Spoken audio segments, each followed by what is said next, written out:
कार्यक्रम के प्रायोजक हैं कमला पसंद, स्वाद में हमेशा 2 कदम आगे।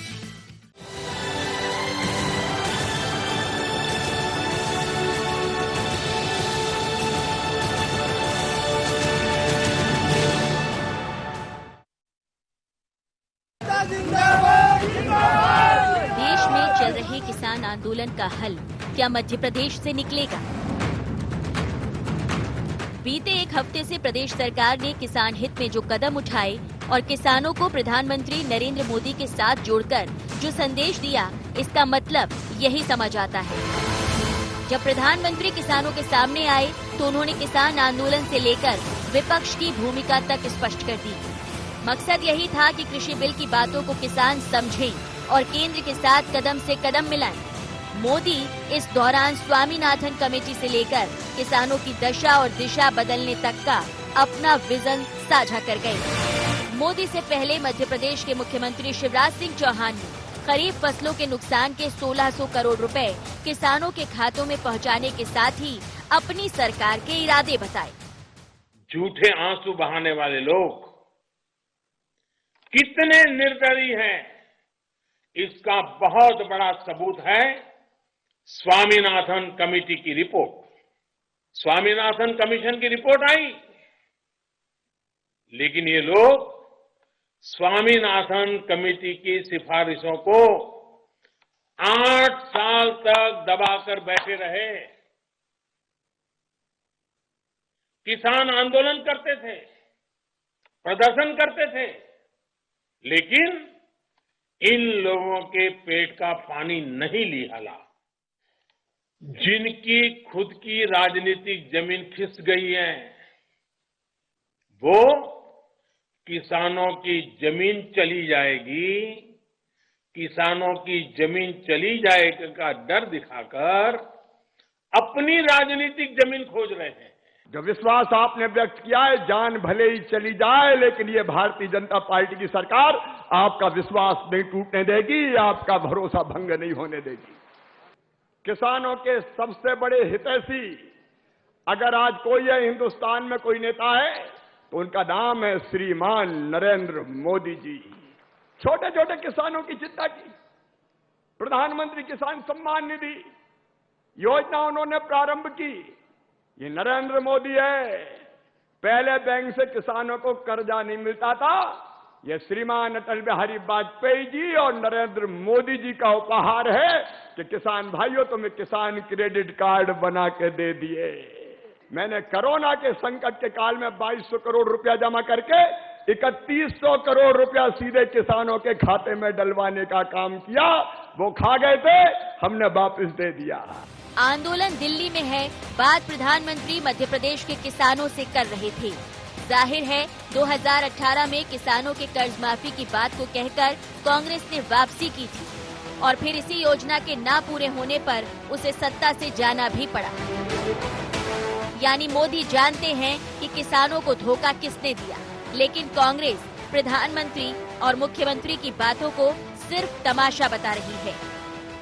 35 लाख किसान और 1600 करोड़ रुपए, आप अंदाज लगा लीजिए, 1,500-2 हजार रुपए एक किसान के खाते में आता है। जिस प्रदेश में किसान संपूर्ण भारत में मध्य प्रदेश में सबसे ज्यादा आत्महत्या कर रहे हों, 2-2 हजार रुपए का आप उनको वो पहना रहे हैं, लॉलीपॉप दे रहे हैं, किसान समझता है कि 3 कृषि बिल नरेंद्र मोदी साहब लाए हैं जो किसानों के हितों पे कुठाराघात कर रहे हैं। किसान सड़क पर है, मामला सुप्रीम कोर्ट तक भी जा पहुंचा है और जवाब केंद्र सरकार को ही देना है। लेकिन जिस तरह से भाजपा सरकारों ने किसानों तक बिल की खूबियों को पहुंचाने का जो अभियान छेड़ा है, उससे यही लगता है कि लड़ाई आर पार की है।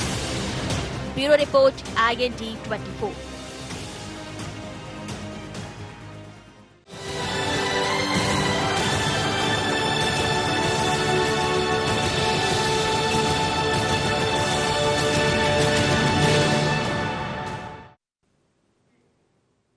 एजेंडा में आपका स्वागत है। मैं हूं मनोज सैनी आज का एजेंडा है प्रदेश से संदेश।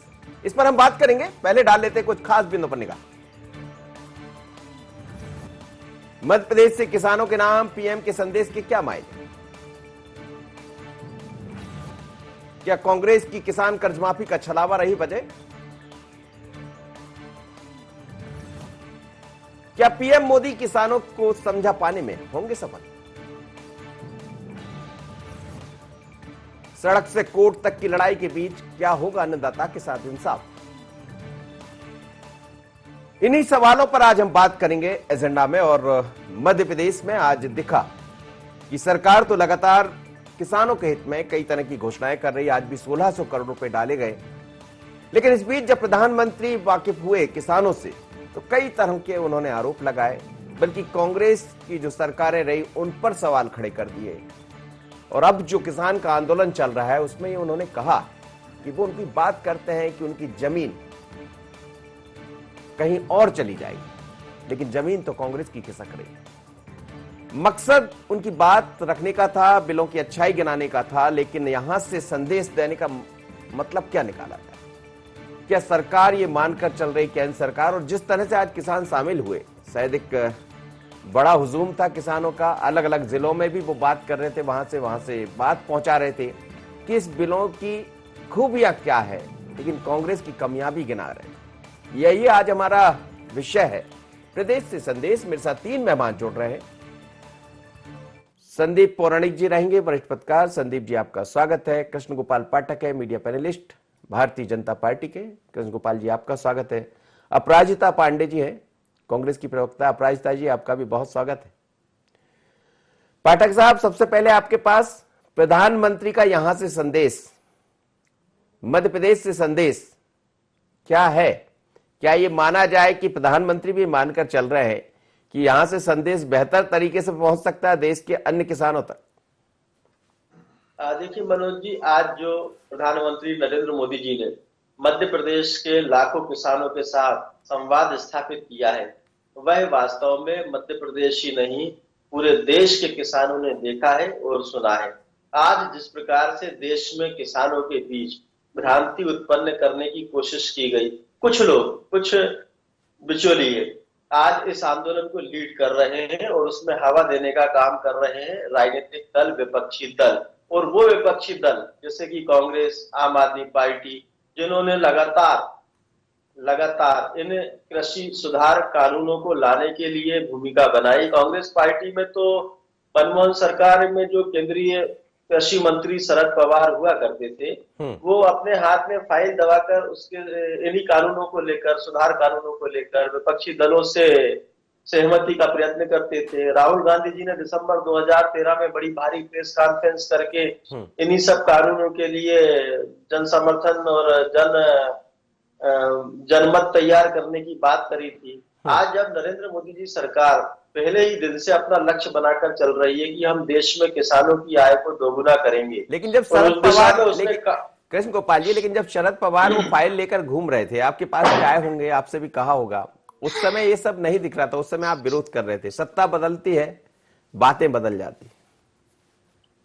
मनोज जी, भारतीय जनता पार्टी पहले ही दिन से, जिस दिन से हमारा निर्माण हुआ, गठन हुआ, किसानों की दशा और सुधारने के लिए लगातार बात करती रही। और जब हमें अवसर मिला, यानी कि हम दिल्ली में पूरे बहुमत के साथ सरकार में आए, तो नरेंद्र मोदी जी की सरकार ने किसानों की आय दोगुना करने की दिशा में कई कदम उठाए। आपको ध्यान होगा, अगर हम मैं सिर्फ 3 योजनाओं का नाम बताऊंगा जिनसे किसानों को सीधा सीधा फायदा मिला है। यूपीए सरकार में या अन्य सरकारों में किसान कर्ज माफी के नाम पर मुश्किल से 10 वर्ष के शासनकाल के दौरान 3 करोड़ से लेकर कभी लास्ट टाइम में 50,000 करोड़ की ये कर्जा माफी की बात करते हैं कि मनमोहन सरकार ने देश में 10 साल में 50,000 करोड़ का किसानों का कर्जा माफ किया। लेकिन वही नरेंद्र मोदी जी की सरकार ने हर साल 75,000 करोड़ रुपए किसान सम्मान निधि के नाम पर किसानों के अकाउंट में सीधे डालने का काम किया।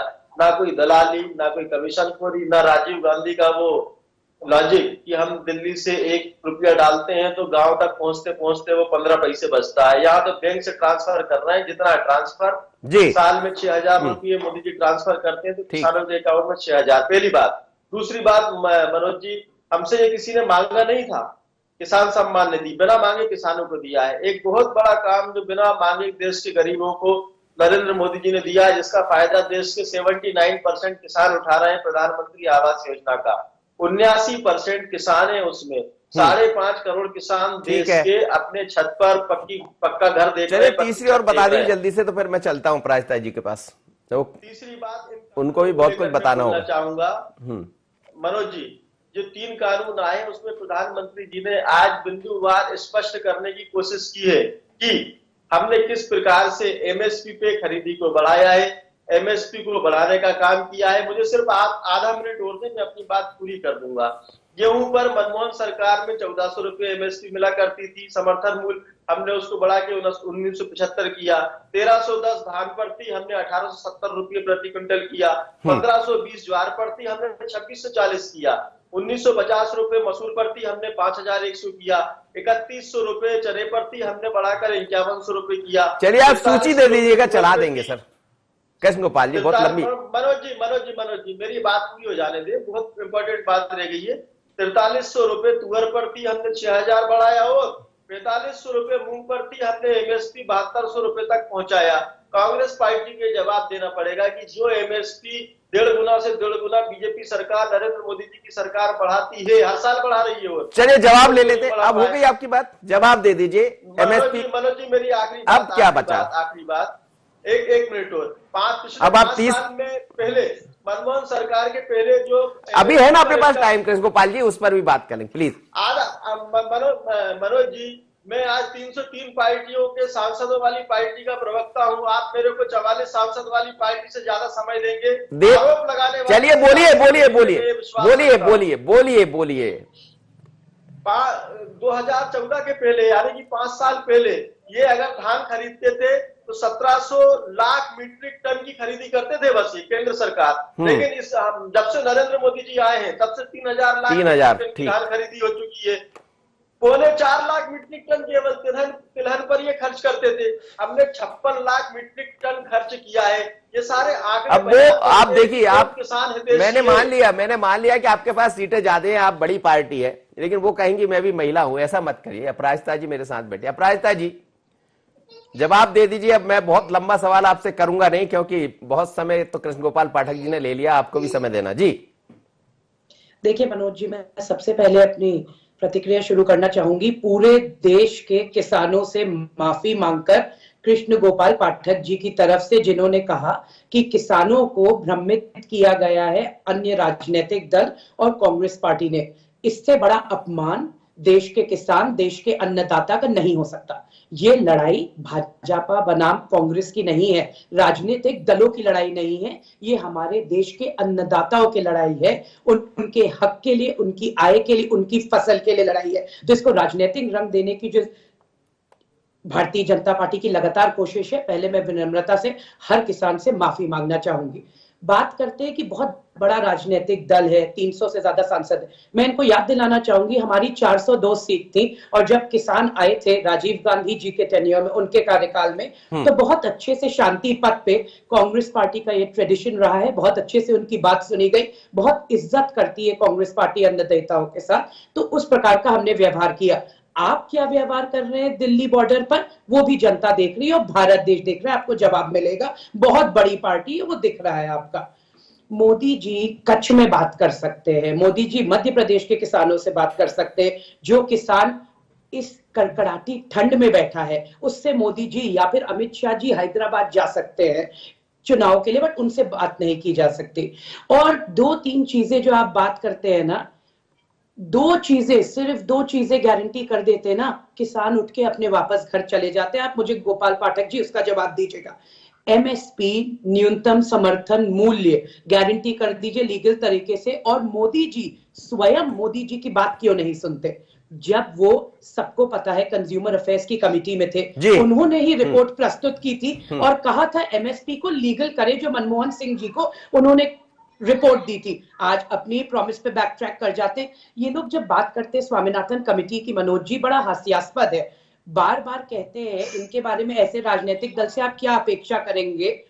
जब इन कह चुके, जेटली जी कह चुके स्वामीनाथन जी के रिकमेंडेशन पे हमने कर दिया, तोमर जी ने कहा हमने स्वामीनाथन जी के रिकमेंडेशन पे कर दिया। 2015 में इन्होंने कोर्ट को एफिडेविट दिया कि हम स्वामीनाथन जी की कमिटी, स्वामीनाथन कमिटी के अनुसार काम करेंगे। लेकिन अपराजिता जी, स्वामीनाथन की जब बात आएगी तो फिर आपको भी स्वामीनाथन कमेटी पे नहीं कर। और एक और चीज, आप ऐसे राजनीतिक दल से क्या अपेक्षा करेंगे? मध्य प्रदेश में तो इन्होंने किसानों की छाती पे गोली चलवा दी। मक्का 50% से भी कम की एमएसपी पे बिक रहा है। सोयाबीन पे बोला बोनस देंगे, वो बोनस आज तक गायब है। तो इसमें मत बोलिए कि 300 सांसद है, 400, हमारे पास 402 सीट थे और हमने किसान से किस विनम्रता से उनकी बात सुनी थी। ये सब मत कहा करिए। लेकिन स्वामीनाथन कमेटी की रिपोर्ट को आप रखे रहे थे, ये बात भी सच।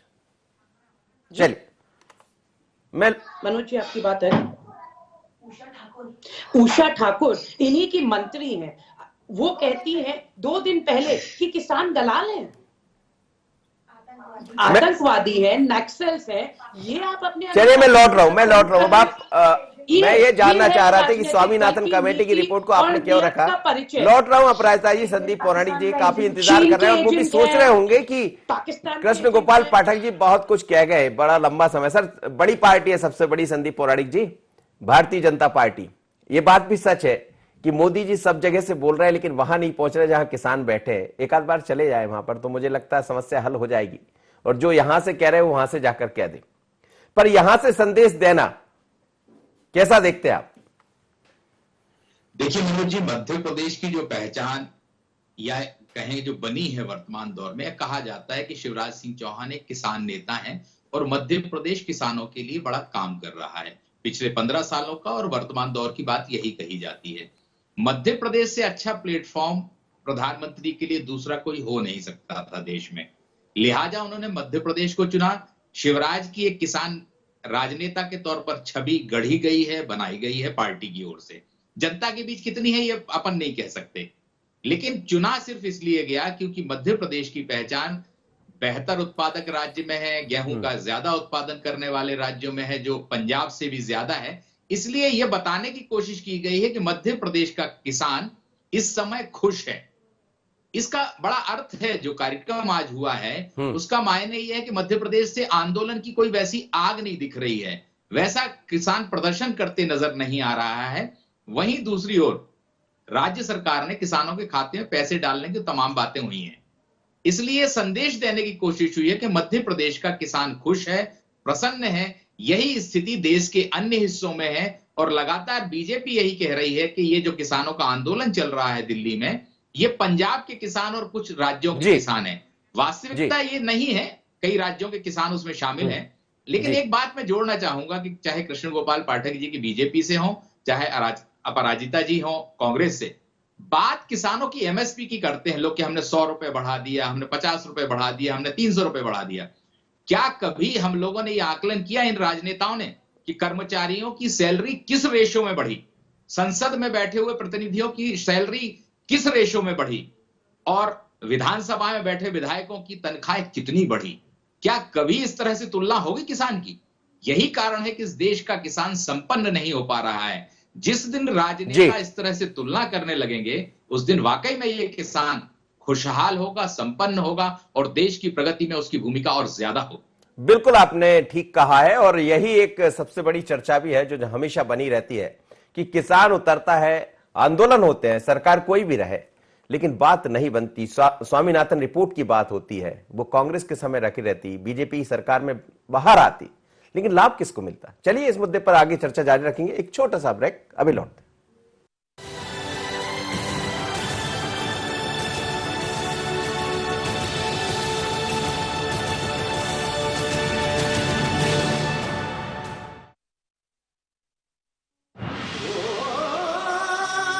कोई खास है, कोई बात है, कमला पसंद। जीते दुनिया हर बाजी जीते, हर अदा में शाही अंदाज है। कमला पसंद पान मसाला, शाही स्वाद, शाही अंदाज, स्वाद में हमेशा 2 कदम आगे।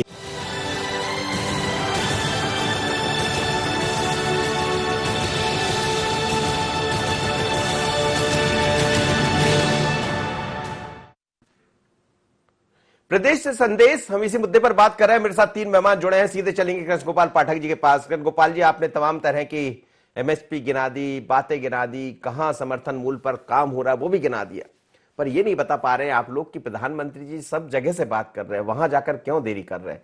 जब इतना सब आपके पास है, सरकार इतना सब कर रही है, बिल में सब कुछ अच्छा है, तो चले जाइए, समझा दीजिए किसानों को, बात रुक जाएगी।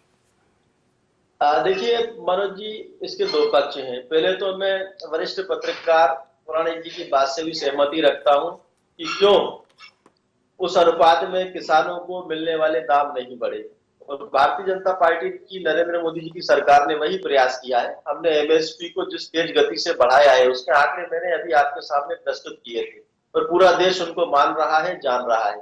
दूसरी बात, मैं अपराजिता जी से शुरू करूंगा, आपकी बात का भी जवाब दूंगा। कांग्रेस पार्टी को देश के किसानों से माफी मांगना चाहिए कि उन्होंने देश के किसानों को जिस प्रकार से लूटा, ठगा। राजीव गांधी जी का बयान कभी बदला नहीं जा सकता। वो बोलते थे कि हम दिल्ली से 1 रुपया भेजते हैं, किसान गाँव। ये जवाब देना पड़ेगा और माफी मांगना पड़ेगी कि 85 पैसे कौन से नेता इनके खाते थे, इनका कौन सा सिस्टम खाता था, और पाइप में कितने लीकेज थे, इन पे जवाब देना पड़ेगा।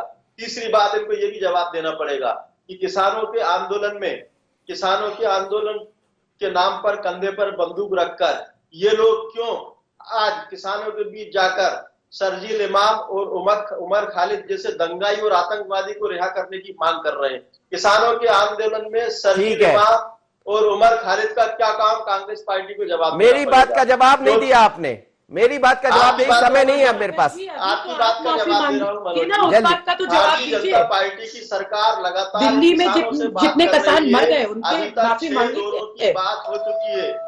सबसे पहली बार 14 अक्टूबर को देश के कृषि सचिव ने पंजाब के किसानों से की, उसके बाद केंद्रीय मंत्री नरेंद्र सिंह तोमर जी बात कर चुके हैं। सरकार का साफ बोलना है। आपको इन 3 कानूनों में कहीं खामी नजर आती है तो आप बताइए, हम आपकी बात अपराजिता जी, कुछ कमी होगी सर, अब तो समय नहीं।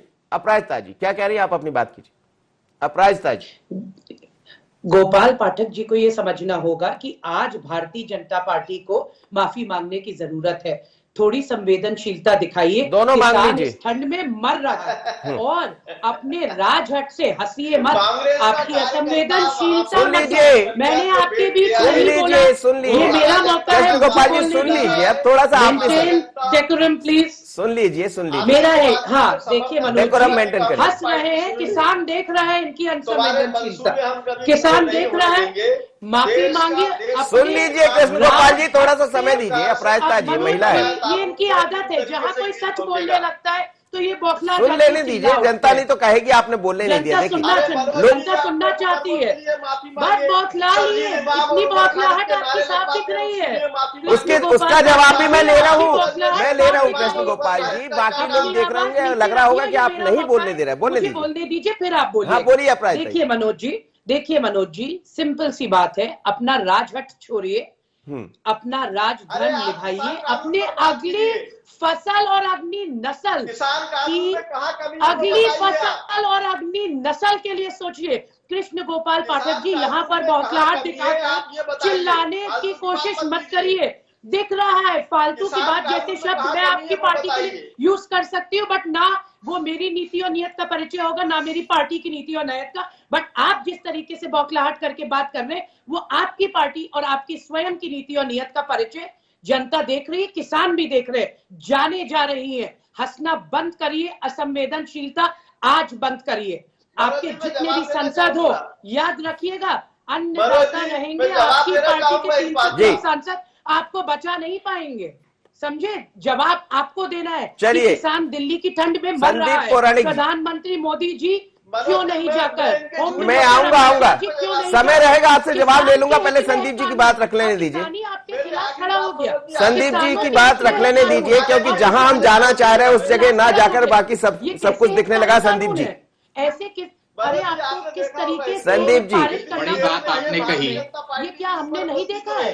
अगर आपके पास अपने संसद जी संदीप जी मनोज जी, जो एक बात आपने कही कि प्रधानमंत्री जी बात क्यों नहीं कर लेते, ये बात ठीक भी है, आपकी बात से सहमत भी हूं मैं। लेकिन सवाल यह है कि प्रधानमंत्री जब बात कर लेंगे और कोई नतीजा नहीं निकलेगा तो रास्ता बंद हो जाएगा। आप ये मान के चलिए, अभी कृषि मंत्री से बात चल रही है, पीयूष गोयल बैठे, उसमें बात हुई, गृह मंत्री के जरिए भी बात हुई, तमाम चीज हुई। अभी बीजेपी के पास एक अंतिम सिरा बचा है, वो प्रधानमंत्री जी हैं। और आप ये तय मान के चलिए कि किसानों की समस्या का समाधान अगर होगा तो प्रधानमंत्री से चर्चा के बाद ही होगा। वर्तमान में केंद्र की सरकार में ऐसा कोई नेता नहीं है जो अकेला फैसला कर सके कि किसानों ने ये बात मतलब आपदा को कोई अफसर बनाएगा तो प्रधानमंत्री बनाएंगे। स्वाभाविक सी बात है, इस समय प्रधानमंत्री को ही फैसला लेना पड़ेगा। ऐसा कोई नेता नहीं है केंद्र सरकार में, मैं कह रहा हूं आपसे, कि जो सीधे किसान से बात करके फैसला ले सके। अंतिम फैसला होगा प्रधानमंत्री जी की मौजूदगी में होगा। और मुझे लगता है कि आने वाले समय में किसानों के प्रतिनिधि मंडल की प्रधानमंत्री जी के साथ बातचीत होगी और उसके बाद ही कोई नया रास्ता निकलेगा। ठीक है, चलिए बहुत बहुत धन्यवाद आप तीनों मेहमानों का। अब इजाजत नहीं दे पाऊंगा कृष्ण गोपाल जी, जो आप कहना चाह रहे थे मैं समझ रहा हूं, लेकिन मध्य प्रदेश से संदेश देकर प्रधानमंत्री ने यह तो साफ कर दिया है कि मध्य प्रदेश की सरकार किसानों के हित में काम कर रही है। और शिवराज जी लगातार जो किसान हितैषी कामों को आगे बढ़ा रहे, जनता को ये मैसेज दे रहे हैं, किसानों के बीच में बातें रख रहे हैं, इसका मतलब भी यही है। और विरोध के स्वर देश में अलग अलग भले दिखाई दे रहे हों, लेकिन मध्य प्रदेश में उस तरह की स्थितियां नहीं है। वजह भी शायद यही होगी कि किसान विश्वास कर रहा है शिवराज पर क्या ये विश्वास बाकी किसान कर पाएंगे? मोदी जी ने जो संदेश दिया उस पर बात समझ पाएंगे? यही महत्वपूर्ण बात है, क्योंकि मामला अब सुप्रीम कोर्ट में है और किसानों को इंतजार है कि आखिर प्रधानमंत्री से बात सीधे कब होगी। देखेंगे। आज इतना ही, मुझे दीजिए इजाजत, बने रहिए।